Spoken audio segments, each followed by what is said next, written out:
Hello and welcome back to the channel. It's Mark from PowerSonic Apprentice 1-to-1. You'll see behind me another solar system. This one's a little bit different. We're on the north facing roof and there's 14 bifacial panels up there. We've also tied in to the south facing roof as well, so we've got another 18 panels around the back, altogether giving us 32 Trina 450 watt bifacial panels. This is a big one and we're excited to share it in the course of this video. We're going to talk a little bit about north-facing panels and some of the benefits of having those, even in the UK, the predictions in terms of generation, both for those south-facing panels and also on the north. And the interesting thing is we've got a direct comparison between the two, is we do have the same mirrored across each roof face. So it's going to be a good one to keep an eye on going forward. But without any further ado, let's get on with the video and see how all of this came together.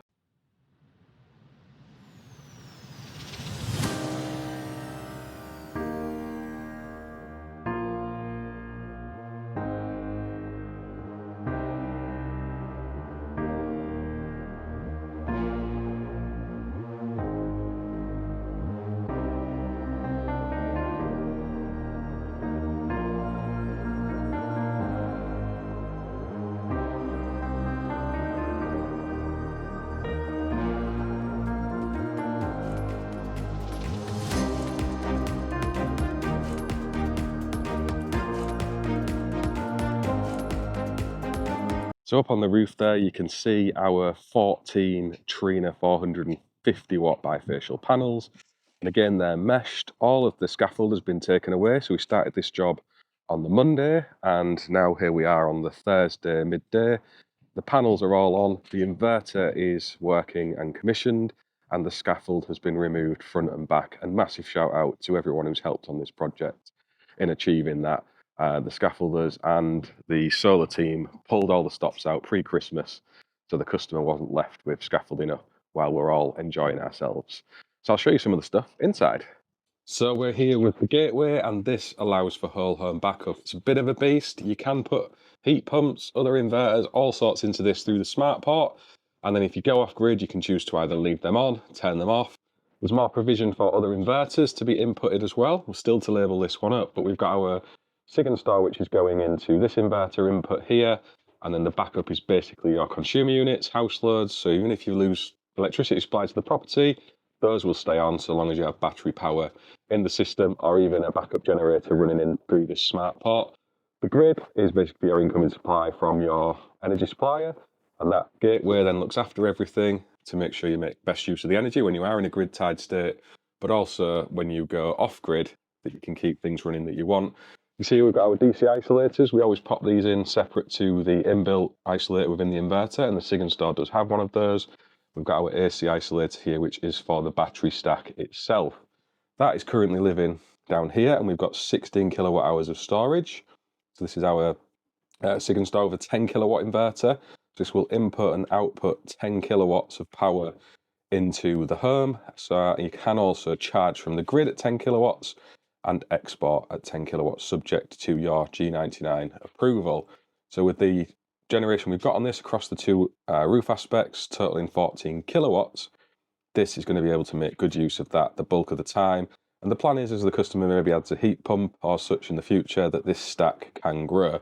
Each of these modules is basically 8 kilowatt hours. So every single one you add gives a good chunk of extra power. It's also got loads of safety features built in. We'll show you that in the app a little bit later on a screen record, but it's constantly monitoring temperature. There's cell gas release valves in there. There's also fire extinguisher valves in there. These are among the safest battery systems on the market. They have these cool lights on the front that you can make do jazzy things or show basics of charging and discharging states, and also the SOC level on the lights at the sides, as we've shown on the channel before. Leading out of the gateway, this is our cable running off to the SigEnergy, which is a 10mm 3-core HO7.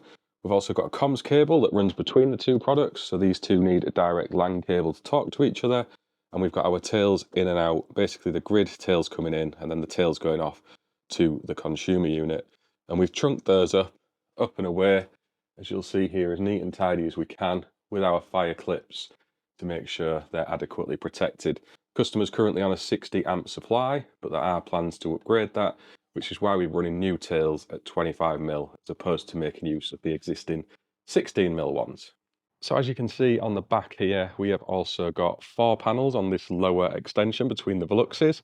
Again, these are 440 watt bifacial Trina solar panels, and these are tied together on the same string as 5 from up on the top. So on this back side, we've got 18 panels in total. These are dead south facing. You won't really be able to see those up there. We've already had the scaffolds removed, as I mentioned earlier on in the video. So it is what it is. We'll cut in some footage from up there in the course of the video. But these 5 are basically tied with 4 on the bottom row up there. And then the remaining, 7 on the top row are tied with 2 on this bottom row as well. And that's tied together in 2 strings. So 2 strings of 9 feeding into 2 of the MPPTs on the SigEnergy store for this rear elevation. And then the front elevation, we've got 2 strings again going into the SigEnergy store of 7 panels each. And we should say, as always, these are bed guarded up. So these are all meshed all the way around each individual panel. And again, up on the roof, they're meshed as well. All our cables are tied up off the tile surface. So they're tied up onto the rails. There's no abrasion, no rubbing, no insects or creatures, great and small, going to be making homes under these panels and giving the best prospect of these lasting as long as possible into the distant future. And you can already see some of the reflective light, or I certainly can from where I am here, reaching the underside of those panels. So as much as it is a tiled surface, and I've said before, I'm sceptical of the benefits of those, the cost comparison between bifacial and a standard panel is so negligible. You're as well to just use them, in our opinion. So we've been speccing them on every job because every bit of extra generation counts. So you can see we're just customizing the layout of the panels for the Tiger optimization. So we've got all of our serial numbers scanned in. This is just a rough layout. Basically, this is the north facing side here. This is our south facing side. So we've got our 2 strings of 7 on the north face and our 2 strings of 9 on the south face. I can shuffle these around in the app and set them all up once I'm back at my desk. But while we're out on site, it's a really quick, simple way just to make sure you get your stuff in the right place. And then you can see on my phone, I'm running through the app, doing the commission on the Tigo system, and it is just doing the software update into the CCA. So you can see the cables clipped up into the loft. So we've used PV Ultra. This is 2 runs of it. So this is 4-core 6mm. And that allows us to take basically 4 strings up there. I think it's going to come out in bigger variations in the future for jobs like this. So you can just run a single cable, but for now I think that's the biggest you can get within the range of PV Ultra. And we've also taken several data cables up there too for the customer. They wanted those for a switch for some hardwired Ethernet, and we've also got one running up there for our tap as well, and that basically takes us power from the garage up into the loft. So we've got some drone footage from up on the roof, and you can see these panels bedded down nicely on Van der Valk rail again. And as I said, these are the 450 watt bifacials with all our clamps in the right place, the correct number of hooks, bird guarded and optimized for both performance and rapid shutdown. And this gives a really good view of the north-south aspect. You can see we've got 2 equally sized arrays from one to the other. And through the Tigo system, we'll be able to see exactly how these perform over the course of a year and really dig into the value of the north-facing array. I'm hoping for around 60% generation of what those south 14 panels produce, and it's going to be really interesting to see how that comes together. But just looking at that from above, what a great job the team have done up there. These panels are square, straight, and level as standard. So I just thought I'd show you inside the Tiger website. I'm recording this on the camera because it's easier than the screen record and blaring everything with the addresses. But you can see presently we've got 470 watts going off from the panels. It's quite cloudy over on site, and you can see the graph for the solar reclaimed power, which is your 4.65% there, and the solar base at the bottom, 95%. So there's not a lot of reclaimed power. But with the optimizers, you're getting all of those safety features as we've covered on the content before. So with your rapid shutdown, where if the AC supply is taken away from the CCA, it will shut the arrays down to maintain that safety. And equally, any arcs or other bits and pieces that are going on up there on the roof, the optimizers are looking for that as well, along with all the data and monitoring that will build up in the fullness of time. I'll open up another customer's system and show you a bit of that, because there's no historical data in here really to show you presently. So we can see here with this customer, they have three strings, similar kind of amount of panels. I think they've got 25, so they're up there. And this one again in December, they've had quite a lot of cloud coverage on most of these days, and we're not blessed with much sunlight. But they've been clearing a couple of kilowatt hours here and there, up and above 8 kilowatt hours on one day. So it's not a bad form of generation. If we swing back to the system view, we can kind of see how these things are laid out. So with their panels, you can see what they're doing here in terms of their performance, um, the energy production, and then the immediate production as well. And you can see currently they've got 313 watts rolling out through the system. You can, if you pay for the premium plan, be able to see a little bit more detail. So you can see the RSI signal strength. And this one is a little bit weak in places due to the position of the tap, which isn't ideal. But we're going to be growing this array, and there's plans to add more taps across those as we move along. So that problem will be rectified. But you get all of that information built in there. You also get minute by minute reporting. And if you have any alerts, so if something's gone wrong, there's logs for that as well, which is super handy. So we should also have a look at electrical OM, because as always, we've run this through the design software to make sure everything we are doing is satisfactory in terms of both the DC cable layouts and also our AC supplies. This is an absolute beast of software. There is so many variations and flexibility to it. Any errors or mistakes you make in your electrical design are flagged up for you to action and change. And you can see here as we're going through that, there are one or two things that crop up, and it keeps me on my toes and makes sure there's a second verification on my own electrical engineering running through this software package. Even includes the PV inverter aspect for both kind of the battery storage side of things and also in terms of solar generation. And you can check your volt drop calculations and make sure your cable types are appropriate for the installation, and it's all reported. So that's our stack in and on. That's 16 kilowatt hours of power. And the customer is most likely going to be growing this if they add the planned heat pump. And these are super easy to expand. You just move the inverter up and you can drop another battery in. It is as simple as that. Quick couple of screws and they are together. And then you can commission them into your system. We've got our DC isolators as we need, all labelled up. Our AC one down here, the same. The gateway all on. The trunking runs up and across this way. There is a consumer unit just down through there, and also the main electrical intake. And the guy's done a great job blending that trunking in, making every effort to keep things nice and neat. It was a bit of extra work than we planned, but it's better to get these things looking right.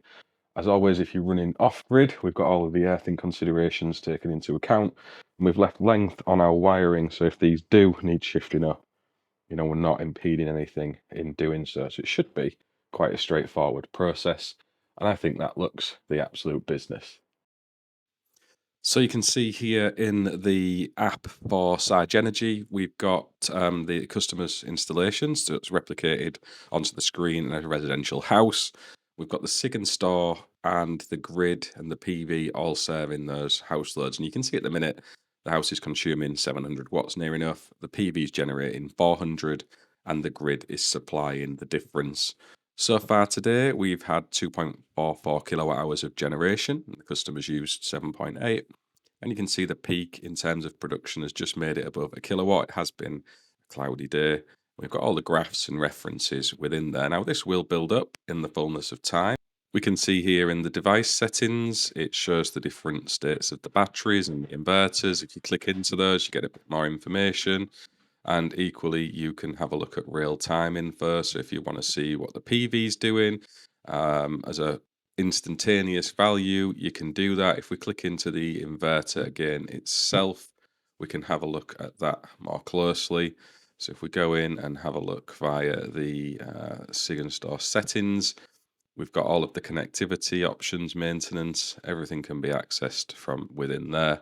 If we have a look inside the inverter, we can see we're in a normal state and we've got all the instantaneous values in terms of our PV string and MPPT voltages and currents. So if we want to break that down, we've got our two strings that are 9 panels, and you can see they are mapping to a similar value, around 395 volts, near enough.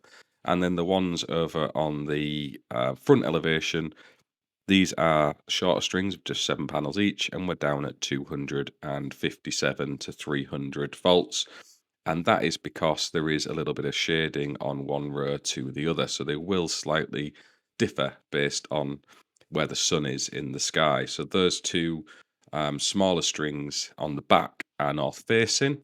And obviously, as the sun's tracking around there, it's catching one of the arrays a little bit more than the other. And it's interesting to monitor how those numbers bounce around as the sun moves around the sky through the course of the year. And it's going to be one we're going to keep an eye on and see how generation plays out in the course of the rest of the year, leading forwards for a full 12-month review.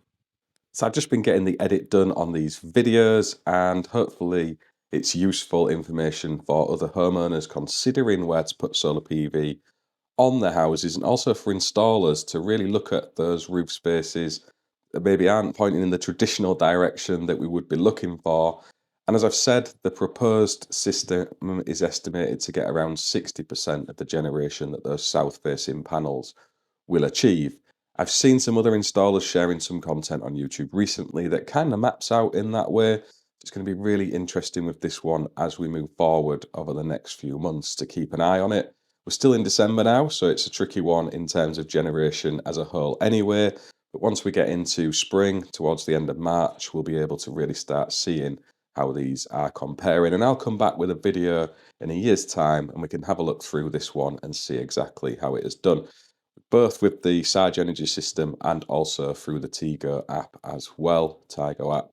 And hopefully we've got some useful data in there, because data and stats always trumps estimations and predictions, and it'll be really useful, hopefully, for other installers in and of ourselves, and also for any consumers who are looking at this going forward as well.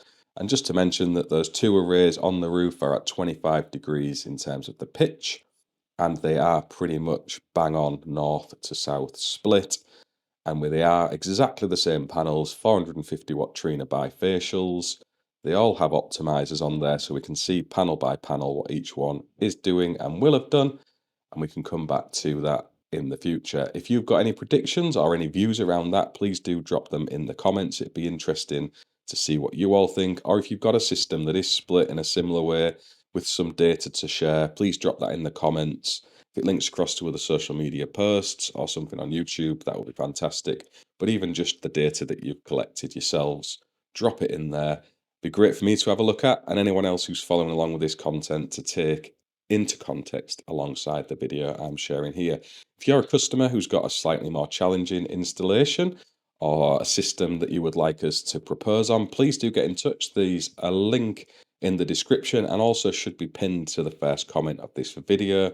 And it'd be great to take a look at what you've got and put our services forward for that. As we show through the course of all this content, we are setting systems up bespoke to individual customers.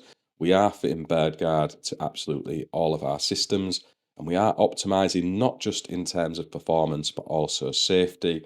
I've seen that in comments on other people's videos and also on my own. The optimizers aren't worth it because there's no shading and you're not going to see the payback on them. And when you're looking at value and your RTI as the only driving factor into a decision you might make, then perhaps you'd come to the conclusion that they're not worth it. However, if your value extends beyond that in terms of safety and rapid shutdown functionality in the event something goes wrong, so if there is a fire in the home reaching the solar panels, for example, there's a rapid shutdown function in there, or if something horrible has happened to the array, it's there as well to enable that to be a possibility. And also the monitoring in terms of arcs, temperatures. This is all data that the Tigers are looking at. And if there is a problem, they will take action. They are very much worth it for that reason alone. Mandated in other parts of the world. And I think eventually we will catch up here in the UK as well. And it's something that we're putting onto all of our systems to make sure we're delivering safe, reliable, long-lasting equipment that really does offer value and not just cheap. And that's us done. Another home running on sunshine. And even in the deepest, darkest December weather this system is generating, we fired it up half 2, 3 o'clock in the afternoon, and we were getting a kilowatt out of these panels, which is pretty good going. So whilst you won't ever generate as much on a north-facing roof or in the winter months, there is still definitely a case use for them through the whole course of the year. I know from my own system, it contributes in every day and month of the year, sometimes only one unit, sometimes many tens of units.